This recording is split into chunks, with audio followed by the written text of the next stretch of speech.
and condemned its obstruction of safe civilian shipping through the Strait of Hormuz.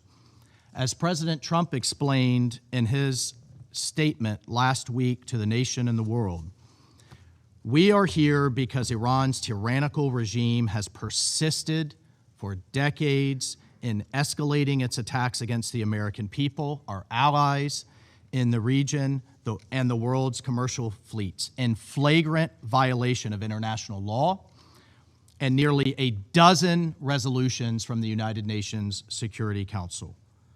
Colleagues, 47 years ago, the Iranian regime's first act was to take dozens of Americans hostage. Now, it's taking the Strait of Hormuz hostage, and with it, attempting to take the world's economy hostage. Well, colleagues, that may be its last act. We'll see. Iran has laid mines in the strait. They are firing upon civilian commercial vessels. These vessels are carrying fertilizer, oil, medical supplies, other critical goods around the world. They are threatening the entire world with energy shortages, disrupted supply chains, and possibly even famine. The Iranian regime has deliberately chosen to broaden their war to the Gulf by firing on our allies, not just U.S. military bases, but shooting in all directions. Just against the United Arab Emirates alone, Iran has fired over 500 ballistic missiles, over 2,000 drones, dozens of sophisticated cruise missiles.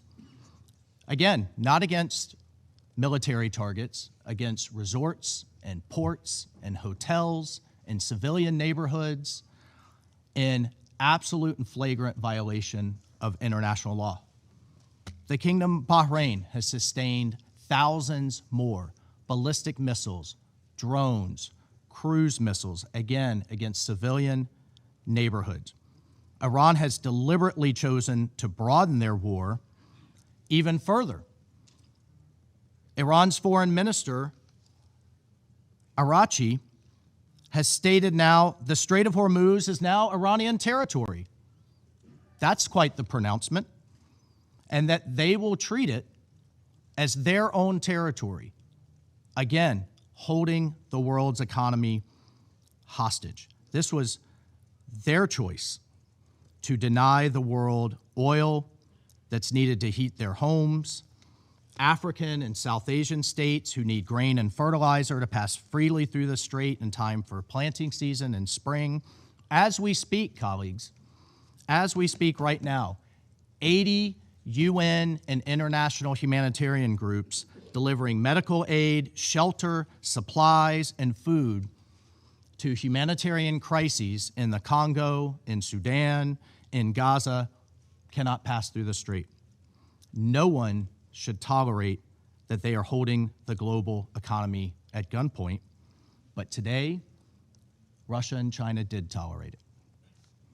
They sided with a regime that seeks to intimidate the Gulf into submission, even as it brutalizes its own people during a national internet blackout for daring to imagine dignity or freedom.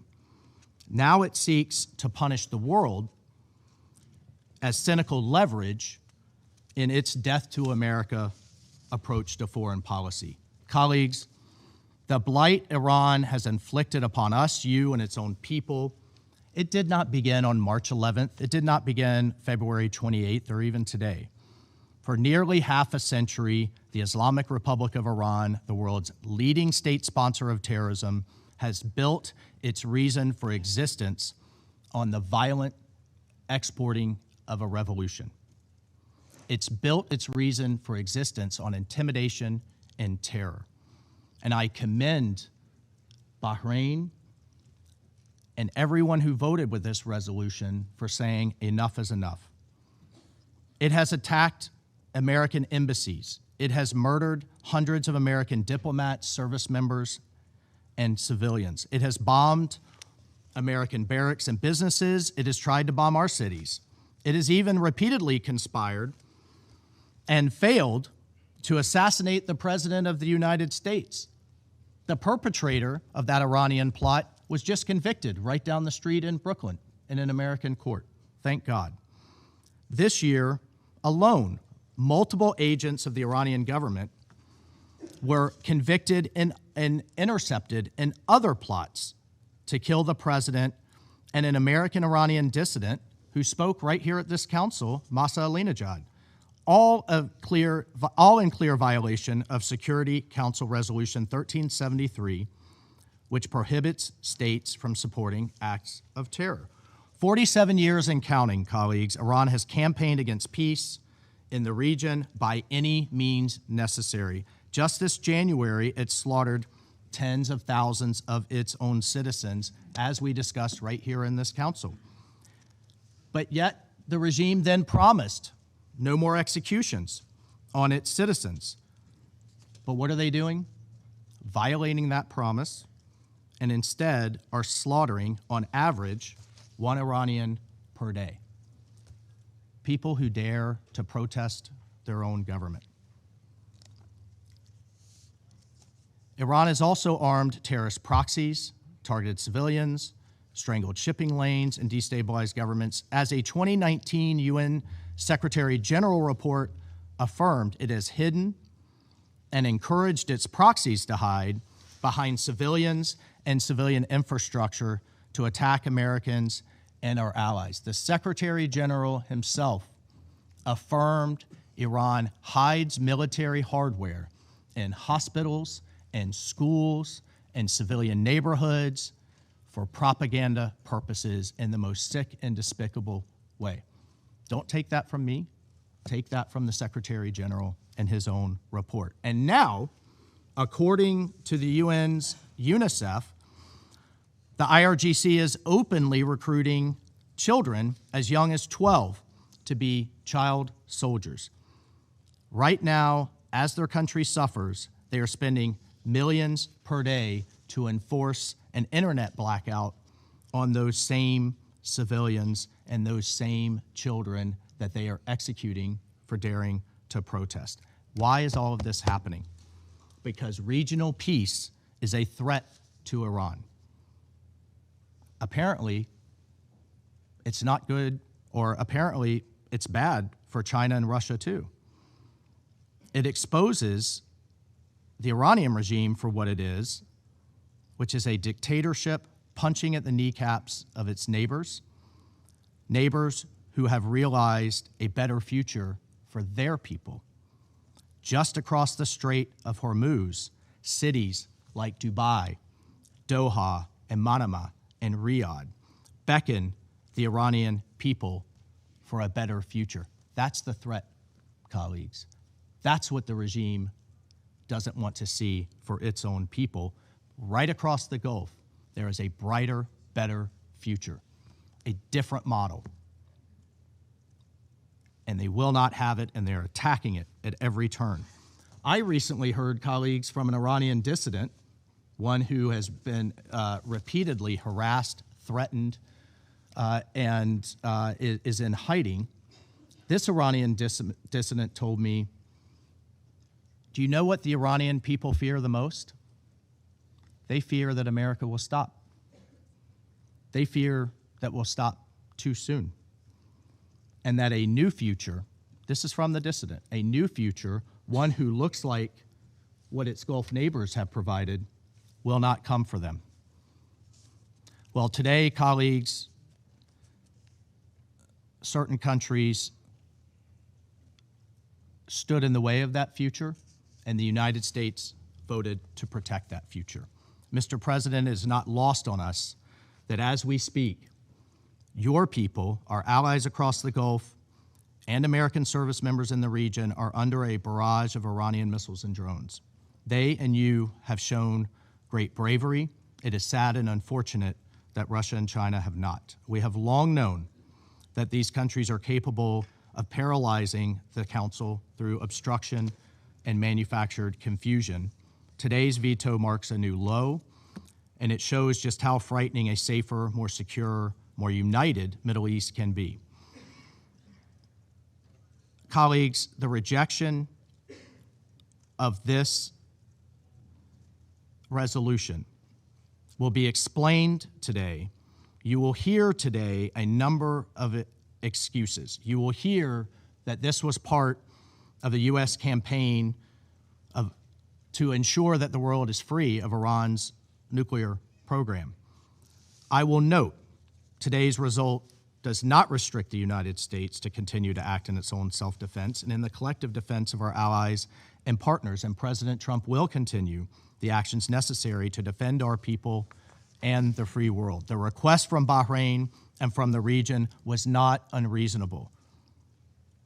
They engaged every country on this council and took their inputs and thoughts on board. It was a simple resolution. Iran must stop attacking the Gulf, stop threatening its neighbors, and reopen the Strait of Hormuz. And I would note, colleagues, that Russia and China might have chosen better partners than Iran. They might have chosen to stand with our Gulf allies, with Manama, with Doha, with Abu Dhabi and Kuwait City and others. But instead, Russia has chosen to be a critical supplier of military equipment to Iran over the past year, in particular, delivering combat aircraft, helicopters, armored vehicles, and other arms to Iran, some of which violate Security Council Resolution 1929. Iran likewise has supplied Russia with hundreds of attack UAVs and UAV technology for use in Ukraine, including transfers before October 2023, and therefore in violation of Security Council Resolution 2231, which placed an arms embargo on Iran, voted by this council. And in September 2024, Iran began delivering hundreds of close-range ballistic missiles to Russia. Meanwhile, China imports over 80% of Iran's illicit oil, and Chinese entities have exported significant quantities of components intended for attack drones and technologies that could be used in ballistic missiles. Colleagues, let us be clear. In the coming days, when critical shipments are delayed, when fertilizer fails to reach countries that need it for planting season, when vulnerable populations face deepening food insecurity, the world will know exactly who chose obstruction over responsibility. So, despite today's outcome, let me reiterate two simple messages from the United States. First, the U.S. stands firmly with our partners in the Middle East. Second, the Strait of Hormuz is too vital to the world to be used as hostage, to be choked, to be weaponized by any one state. Colleagues, let me be frank. Most member states here need the Strait of Hormuz more than the United States does. Still, as this council knows, the U.S. has consistently pursued a diplomatic resolution, even as we continue to achieve our objectives in Operation Epic Fury. We have put serious diplomatic proposals before Iran. The U.S. remains prepared for meaningful diplomacy, but diplomacy cannot succeed where defiance, delay, and escalation remain Tehran's only response. We are grateful to our mediating partners for their continued effort to secure a peaceful resolution, but Iran has to choose one. Colleagues, Iran is a direct threat to international peace and security. It is responsible for its own thuggery, and it alone is responsible for the ramifications. The book I live by, in that book, God has, quote, provided a way out, end quote. And even now, on the heels of Holy Week, Iran can also choose to reverse its decision to reopen the strait, to seek peace, and to make amends. But until then and afterwards, we call on responsible nations to join us in securing the Strait of Hormuz, protecting it, ensuring that it remains open to lawful commerce, to humanitarian goods, and the free movement of the world's goods. Mr. President, the United States and its allies will protect our interests, our people, and a better future for all, even while members of this council, partnered with the Iranian regime, work to do the exact opposite. I thank you. I thank the President.